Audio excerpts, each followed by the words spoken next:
नमस्कार, न्यूज 18 देख रहे हैं आप। मैं हूं आपके साथ मेनका चौधरी और इस वक्त बड़ी खबर हरिद्वार से, जहां पर नहाने के दौरान गंगा में डूब गई 3 बहनें। तीनों बहनें हरियाणा के सोनीपत की रहने वाली हैं और शनिवार को परिवार के साथ हरिद्वार पहुंची थी। गीता कुटीर घाट के पास यह हादसा हुआ है। जल पुलिस की टीम सर्च ऑपरेशन में जुटी हुई है। बताया ये जा रहा कि ये तीनों बहनें नहाने गई थी और तभी पानी की तेज धार की चपेट में आ गई। परिवार के साथ ये हरिद्वार पहुंची थी और इस वक्त भी सर्च ऑपरेशन जारी है।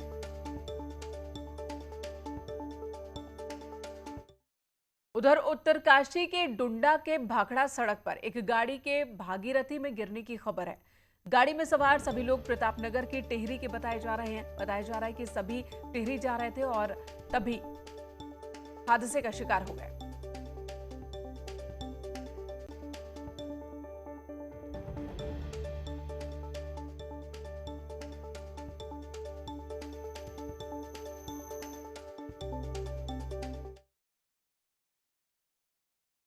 और अब खबर रुड़की से, जहां पर सीएम पुष्कर धामी आज भगवानपुर के कुंजा बहादुरपुर गांव पहुंचे और वहां पर उन्होंने राजा विजय सिंह, सेनापति कल्याण सिंह की प्रतिमा पर माल्यार्पण किया। शहीदों को सीएम ने श्रद्धांजलि दी। इस मौके पर मंत्री यतीश्वर आनंद, विधायक प्रदीप बत्रा, देशराज कर्णवाल और कुंवर प्रणव सिंह चैंपियन भी मौजूद थे। और प्रधानमंत्री नरेंद्र मोदी भी उत्तराखंड के दौरे पर आने वाले हैं। तारीख तय हो गई है। 7 अक्टूबर को प्रधानमंत्री सुबह 10:50 पर ऋषिकेश एम्स पहुंचेंगे। 11 से 12 बजे तक एम्स में रुकेंगे और इस दौरान मोदी एम्स समेत देश भर में नवनिर्मित ऑक्सीजन प्लांट का उद्घाटन करेंगे। 12 बजे वो ऋषिकेश से दिल्ली के लिए रवाना हो जाएंगे। प्रधानमंत्री के कार्यक्रम से स्पष्ट है कि प्रधानमंत्री इस बार केदारनाथ नहीं जाने वाले। इससे पहले 7 अक्टूबर को एम्स समेत प्रधानमंत्री के केदारनाथ दौरे के भी कयास लगाए जा रहे थे। दरअसल केदारनाथ में शंकराचार्य विशाल मूर्ति स्थापित की जानी है। माना यह जा रहा कि मूर्ति का लोकार्पण प्रधानमंत्री ही करेंगे, लेकिन अभी तक शंकराचार्य की मूर्ति पूरी तरह से इंस्टॉलेशन का काम नहीं हुआ है। 20 अक्टूबर तक ये काम कंप्लीट हो जाएगा, जिसके बाद ही माना जा रहा है कि नवंबर के पहले हफ्ते में पीएम केदारनाथ जा सकते हैं। और अब बुलेटिन में बात चमोली की। चमोली के त्रिशूल ट्रैक पर एवलांच की चपेट में 6 में से 4 लोगों की मौत हो चुकी है। 2 अब भी लापता हैं। 4 नेवल ट्रैकर्स के शव हेलीकॉप्टर के जरिए आर्मी हेलीपैड जोशीमठ लाया गया। शवों का पोस्टमार्टम सीएचसी जोशीमठ में ही कराया जा रहा है। लापता 2 लोगों की तलाश अब भी जारी है।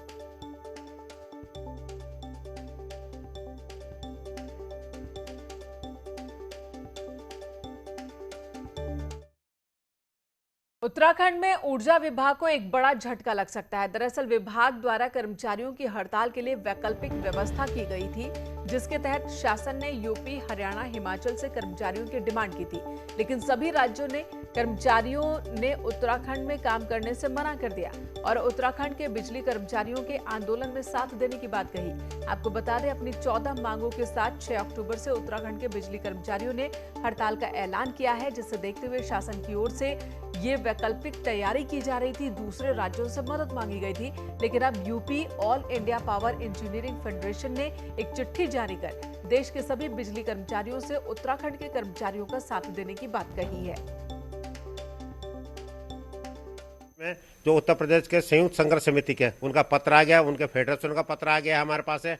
इसी प्रकार all India power engineer federation का पूरे हिंदुस्तान भर में जो बिजली के इंजीनियरों का नेतृत्व करते हैं, उनके शैलेंद्र दुबे जी, उनके पत्र आ गया हमारे पास है। इसी प्रकार इंटक के राष्ट्रीय अध्यक्ष दिनेश शर्मा सुंधिया पहलवान जी का पत्र आ गया। जितने हम इंटक से संबंधित, मेरे से संबंधित यूनियन है, जयपुर में है, जब मध्य प्रदेश में, राजस्थान में, हिमाचल में, वहाँ पर से कि उन कर्मचारियों को उन्होंने मना कर दिया है कि उन्होंने कहा भाई किसी प्रकार से हड़ताल में जो चल रही है उत्तराखंड प्रदेश के बिजली कर्मियों की, उसमें उनको सहयोग करें और न जाए। ये पत्र हम पे समर्थन के उनके पत्र आ गए।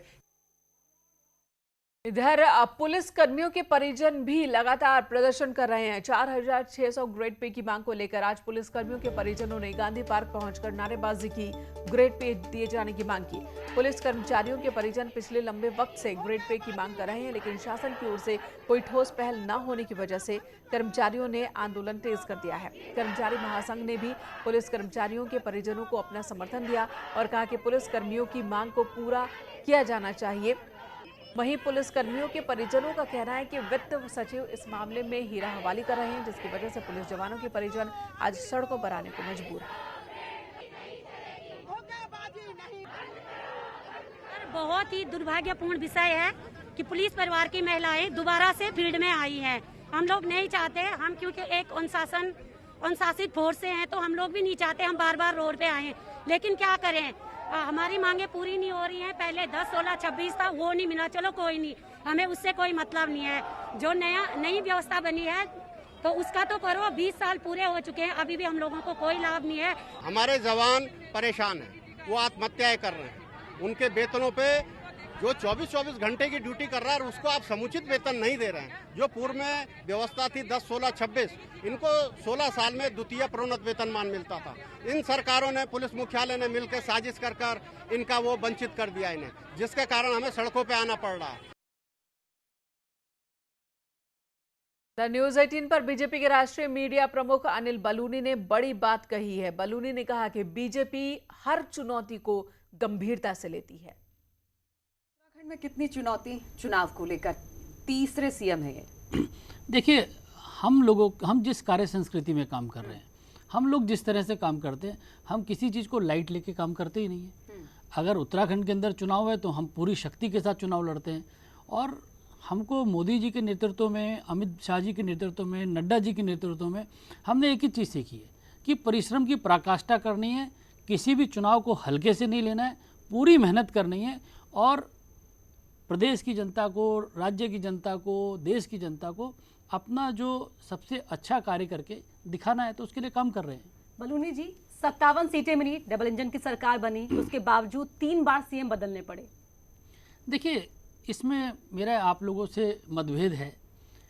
आप लोग इसको दूसरी तरह से देखते हैं, हम लोग दूसरी तरीके से देखते हैं। हम इसको एक टीम एफर्ट्स की तरह देखते हैं और हम इसको पद नहीं, जिम्मेवारी के तरीके से देखते हैं। आप लोग सोचते हैं कि मुख्यमंत्री का पद है, हम एक जिम्मेवारी की तरह की, मुख्यमंत्री की जिम्मेवारी है और एक टीम एफर्ट्स के साथ, टीम स्पिरिट के साथ खेलते हैं।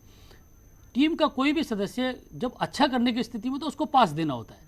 तो यहाँ पर अगर हमको लगा कि पुष्कर सिंह धामी जी अच्छा गोल करने की स्थिति में, तो हम उनको पास दे देंगे, तो वो गोल करेंगे। इससे ये मतलब नहीं है कि कौन खराब कर रहा है, कोई अच्छा कर रहा है। हर व्यक्ति अपना अपना कंट्रीब्यूशन कर रहा है। हरिद्वार से बड़ी खबर, जहां पर पतंजलि कन्या गुरुकुलम में साध्वी की आत्महत्या के बाद हड़कंप मच गया। 24 साल की साध्वी ने तीसरी मंजिल से कूदकर अपनी जान दे दी। युवती मध्य प्रदेश की रहने वाली थी। वहीं पर पुलिस ने एक सुसाइड नोट भी बरामद किया है, जिसमें जिंदगी से मोह भंग होने की बात लिखी गई है। बहादुराबाद की पुलिस मौके पर पहुंचकर जांच में जुटी है। पुलकित शुक्ला हमारे सहयोगी इस वक्त हमारे साथ फोन लाइन पर मौजूद है। पुलकित, क्या जानकारी है आपके पास? और देखिए, हरिद्वार के बहादुराबाद थाना क्षेत्र में पतंजलि योगपीठ का जो कन्या गुरुकुल का परिसर है, वहां पर ये युवती रहती थी, जिसमें कई और भी साध्वियां रहती हैं। तो आज जो है 5वें फ्लोर से कूदकर 24 वर्षीय युवती ने जो है अपनी जान दे दी है, जिसका जो शव है परिसर में ही वहां पर मिला है। पूरी जानकारी मिलने के बाद पुलिस भी मौके पर पहुंची है और मामले की जांच में जुटी हुई है। जो आत्महत्या के जो कारण है वो पूरी तरह से स्पष्ट नहीं हो पाए हैं, लेकिन एक सुसाइड नोट भी बताया जा रहा है कि मिला है, जिसमें जो जीवन से मोह भंग होने और धर्म आध्यात्म की ओर अपना रुख करने जैसी कुछ बातें लिखी गई हैं। हालांकि जो पुलिस है वो पूरे मामले की जांच कर रही है और जो भी पुलकित, क्या बातचीत हो पाई है जो लड़कियां इसके साथ रहती थी उनसे और किसी और से भी, कि क्या वो लंबे वक्त से परेशान चल रही थी, आखिर क्यों ये कदम उठाया होगा उसने? देखिए, परेशान रहने और तनाव में रहने जैसी अभी कोई बात सामने नहीं निकल कर आई है। जो भी उनके साथियों से इस वक्त बात की जा रही है, लेकिन इस सुसाइड नोट के आधार पर ये एक अंदाजा लगाया जा रहा है कि शायद इस तरह का एक मोह भंग होने जैसी जो बात है कि कहीं ना कहीं जरूर मन में उनके इस तरह का कुछ चल रहा था। तो यही कारण है कि आत्महत्या जैसा कदम उठाना पड़ा होगा। और जो ये युवती है, ये मध्य प्रदेश की मूल रूप से रहने वाली है। परिजनों को भी जानकारी दे दी गई है। थोड़ी देर में परिजन भी पहुंचेंगे और पोस्टमार्टम के लिए पुलिस भी तैयारी में लगी हुई है। परिजनों का कोई रिएक्शन? जी, परिजनों से अभी इस संबंध में बात नहीं हो पाई है। पुलिस की ओर से परिजनों को जो है जानकारी दी गई है, क्योंकि अब से थोड़ी ही देर पहले ये बात जो है सामने आई है, घटना खुली है, तो परिजनों के पहुंचने में हरिद्वार ये लड़की कब से रह रही थी यहाँ पर, इसके बारे में कोई जानकारी? जी, कन्या गुरुकुल का ये परिसर है और इसमें और भी दूसरी साधुआं रहती हैं। तो बताया जा रहा है कि 3 या 4 साल से ये यहीं पर रह रही थी और वहीं पर वो जो एक जो शिक्षा है वो वहाँ पर वो ग्रहण कर रही थी, क्योंकि जो आचार्यकुलम है और ये गुरुकुलम है बाबा रामदेव के द्वारा ये बनाए गए हैं पतंजलि के योगपीठ के, और इसीलिए इसमें यहाँ पे ये जो धर्म और आध्यात्म की शिक्षा यहाँ पर दी जाती है। और भी दूसरे पुरुष साधु भी वहाँ पर रहते हैं। पुलकित, तो पुलिस फिलहाल इस पूरे मामले की जांच पड़ताल में जुटी हुई है। 3 से 4 साल पहले से ये लड़की यहाँ पर रह रही थी और अब इसने खुदकुशी की है। पुलिस पूरे मामले की जांच में जुटी है, परिजनों को भी जानकारी दे दी गई है। उधर धामी सरकार में कैबिनेट मंत्री गणेश जोशी ने न्यूज 18 को दिए इंटरव्यू में एक बड़ा खुलासा किया। जोशी ने पहले मंत्री नहीं बनाए जाने के सवाल पर कहा कि वो पहले राजनीति के शिकार हुए, इसलिए मंत्री नहीं बन पाए। सर, आप इतने मजबूत नेता अगर हैं तो मंत्री बनने में इतना टाइम क्यों लग गया? आपको 15 साल वेट करना पड़ेगा, 15वें साल में आप जाके मंत्री बने। देखिए, विधायक जनता बनाती है और मंत्री मुख्यमंत्री, अगर आपके यहाँ लिखा है, जब मुझसे मीडिया के लोग पूछते थे जोशी जी आप इतना काम करते हो और ऐसे ऐसे लोग मंत्री बन गए, आप मंत्री क्यों नहीं, तो मैं ये कहता था जब मेरे भाग्य में लिखा होगा मुझे कोई रोक नहीं पाएगा और नहीं होगा तो कोई बना नहीं पाएगा। मेरे भाग्य में ये समय लिखा था और तुम मंत्री बन गया। तो एक नाखुशी तो हमेशा रही कि त्रिवेंद्र रावत ने गणेश जोशी को मुख्यमंत्री नहीं बना, मंत्री नहीं बनाया। देखिए, न कोई किसी को बना सकता है न कोई किसी को रोक सकता है। उदाहरण आपके सामने एक ऐसे उदाहरण आप देखें, उदाहरण बहुत लंबा विषय हो जाएगा, जिस दिन आपके भाग्य में होगा। हाँ, लेकिन इतना मैं जरूर कहता हूँ, मैंने बार बार ये कहता था, अगर मेरिट पर सिलेक्शन होगा तो गणेश जोशी बनेगा। और मैं अपने केंद्रीय नेतृत्व का, माननीय अमित शाह जी का, माननीय मोदी जी का, माननीय नड्डा जी का मैं आभार व्यक्त करता हूँ कि उन्होंने मुझे भरोसा जताया और मुझे काबिना मंत्री बनाया। लेकिन इससे पहले भी आपका नाम तो चला था कैबिनेट मंत्री के लिए। नहीं, नाम तो मेरा पहली बार भी आया था। जब पहली बार कैबिनेट बन रही थी तब मेरा दिल्ली से नाम आया था। राजनीति का शिकार हो गया, मेरा कोई वकील नहीं था। एक तो मेरा कोई गॉडफादर नहीं है राजनीति के अंदर। इधर प्रदेश में आम आदमी पार्टी की भी एंट्री हो चुकी है और ऐसे में न्यूज 18 को दिए इंटरव्यू में गणेश जोशी ने कहा कि ये राष्ट्रभक्तों की भूमि है, तो जो राष्ट्रवादी होगा उनके साथ ही लोग जाएंगे। अरे जोशी, एक बात बताइए, आम आदमी पार्टी फैक्टर है नहीं है स्टेट की पॉलिटिक्स में? देखिए, मुझे तो, मैं भी उत्तरकाशी का प्रभारी हूँ, वहाँ भी गया जहाँ पे इन्होंने कुछ काम किए जब वो थे। अभी मैं टिहरी भी गया था। देखिए, कुछ एक क्षेत्र जो नीचे के हैं, तराई के, जहाँ पर मुस्लिम बाहुल्य क्षेत्र हैं, वहाँ हो सकता है थोड़ा बहुत कुछ कर ले। लेकिन मैंने कहा ना, ये तो राष्ट्रभक्तों की भूमि है, वहाँ पर इनकी दाल गलने वाली नहीं है। तो जो राष्ट्रभक्त नहीं है वही वोट करेंगे दूसरी पार्टी? देखिए, सही बात है, जो पाकिस्तान जिंदाबाद के नारा लगाते हो, जब मैच होता हो तो सोचते हो कि पाकिस्तान जीते, तो ऐसे लोग उनके साथ जाएंगे ना। कोई राष्ट्रवादी व्यक्ति जो उनके साथ नहीं जाए।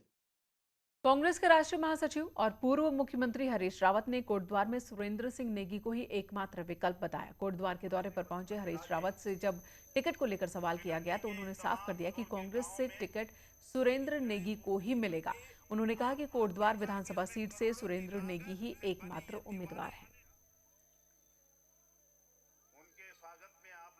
जनता है और लोगों में रुचि है, वो कांग्रेस के साथ जुड़ना चाह रहे हैं, कांग्रेस को सुनना चाह रहे हैं। सुरेंद्र सिंह नेगी जी ही यहाँ से एकमात्र अभ्यर्थी हैं। उत्तराखंड में विशेष समुदाय की जनसंख्या वृद्धि का मामला उठने के बाद देहरादून में आज मुस्लिम सेवा संगठन ने प्रदर्शन किया। मुस्लिम सेवा संगठन की ओर से कहा गया कि प्रदेश में उठ रही ऐसी बातें गलत हैं। देश सबका है और यहाँ रहने का हक सभी को है। वहीं आज की रैली में प्रदर्शनकारियों ने जाति सूचक शब्दों को लेकर भी आपत्ति जताई। इस रैली में मॉब लिंचिंग, मौलाना कलीम सिद्दीकी की रिहाई समेत कई मुद्दों को लेकर प्रदर्शन किया गया। ये जन सैलाब आज उठकर आया है, ये इस बात को दर्शाता है कि देश के लोगों में इन फैसिस्ट ताकतों के खिलाफ बहुत रोष है और बहुत गुस्सा है। ये किसी राजनीतिक पार्टी की किराए पर लाई हुई भीड़ नहीं है। ये लोग आज इसलिए आए हैं क्योंकि इनको ऐसा लगने लगा है इस देश में सब कुछ ठीक नहीं लग रहा है। टिहरी में विश्व हिंदू परिषद द्वारा लव जिहाद और लैंड जिहाद को लेकर जागरूकता अभियान चलाया जाएगा और संप्रदाय विशेष के खिलाफ के लिए पुलिस प्रशासन द्वारा भी वेरिफिकेशन के लिए मांग की गई है। विश्व हिंदू परिषद और हिंदू संगठनों से जुड़े लोगों का कहना है कि संप्रदाय विशेष के लोगों द्वारा मस्जिद के नाम पर अवैध अतिक्रमण किया जा रहा है और ग्रामीण क्षेत्रों में लोगों को बरगलाया जा रहा है, जिसे बर्दाश्त नहीं करेंगे। विश्व हिंदू परिषद अब ब्लॉक स्तर पर वेरिफिकेशन की मांग कर रहा है और लोगों को जागरूक करने के लिए अभियान चलाने की भी बात कह रहा है। मामला माननीय मुख्यमंत्री जी ने भी इस पे भी आदेश किया है। हम लोग भी संगठन हर जगह देख रहे हैं, कहाँ ये ज़मीन लेते हैं, उसकी सूचना प्रशासन को देंगे, तहसीलदार को देंगे कि ये लोग कौन है, इनकी जांच हो कि कौन लोग है, इनका मकसद क्या है यहाँ लेने का। क्योंकि लोग क्या एक ज़मीन लेते हैं, 4 इनके रिश्तेदार आते हैं। वक्त एक ब्रेक का, तुरंत लौटते हैं। अच्छा, ढेंचा क्या है? अनिल बलूनी इन बातों का जवाब नहीं देगा। जो मन मुटाव है वो फिर मीडिया में क्यों आता है? जिंदा लोगों की पार्टी कोई मुर्दों की पार्टी है क्या? आप तीनों में कितनी राजनीति अंदर नहीं होगी क्या? हरदा कहते हैं कि अनिल बलूनी तोड़फोड़ में एक्सपर्ट है। अच्छा, हरीश रावत जी का तो पीछे का देखे ना, सारा तोड़फोड़ ही चल रहा है। राहुल गांधी, अरविंद केजरीवाल, हरीश रावत। छोड़ दीजिए, मैं बोलूंगा तो दिक्कत होगी।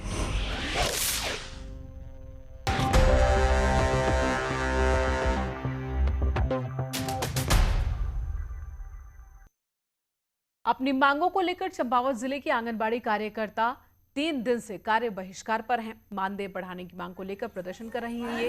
इनका कहना है कि सरकार जब तक इनका मानदेय 18,000 रुपए तक नहीं करती है, तब तक कार्य बहिष्कार जारी रहेगा। कार्य बहिष्कार के कारण आंगनबाड़ी में पढ़ने वाले बच्चों की पढ़ाई प्रभावित हो रही है। अभी तो मांग ये 18,000 की रखी गई है, क्योंकि 7,500 में बहनें बहुत ही असंतुष्ट हैं। इतना काम कर रही हैं, उसके बाद भी हमारे ऊपर बहुत ही कार्यभार है। तो उसको देखते हुए सारी बहनों का यही कहना है कि जब तक 18,000 नहीं होगी तब तक हम लोग मानने वाले नहीं हैं। हरिद्वार से खबर, जहां वीकेंड के मौके पर श्रद्धालुओं की भारी भीड़ देखने को मिली है। हर की पैड़ी पर काफी संख्या में लोग पहुंचे। गंगा घाटों पर आप देख सकते हैं लोगों की ये भीड़। हालांकि इस दौरान कोविड गाइडलाइंस का पालन भी होता नहीं दिख रहा। गंगा घाटों पर भारी संख्या में मौजूद श्रद्धालु बिना मास्क और सोशल डिस्टेंसिंग के दिख रहे हैं। हर की पैड़ी पर पुलिस के जवान भी कोविड गाइडलाइंस का पालन कराते नहीं नजर आए।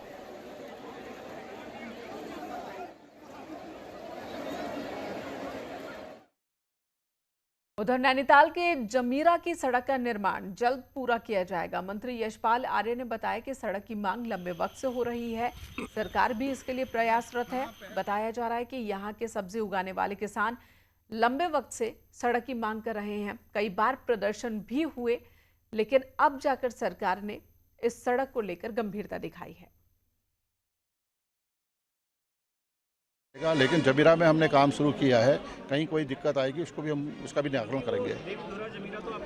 नहीं, बिल्कुल ससुराल हो या कोई मेरे लिए सब क्षेत्र एक समान है। मेरी प्राथमिकता हर क्षेत्र की है। जहाँ पर समस्याएं हैं वो यशपाल आर्य का अपनी समस्या है। वक्त एक और ब्रेक का, तुरंत लौटते हैं। चुनाव लड़ेंगे, 3 तो आ गए। हम दूसरे तरीके से सोचते हैं।